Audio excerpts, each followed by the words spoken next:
ربنا آتنا في الدنيا حسنة وفي الآخرة حسنة وقنا عذاب النار۔ اس دعا کو ایٹ لیسٹ 3 مرتبہ ضرور پڑھیں۔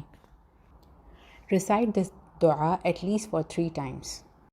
لا إله إلا الله وحده لا شريك له له الملك وله الحمد وهو على كل شيء قدير۔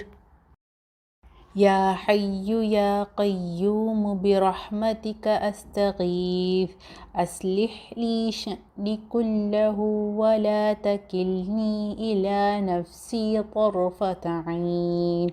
اس دعا کو صبح، شام اور رات کے اذکار میں ضرور شامل کیجیے۔ لا حول ولا قوة إلا بالله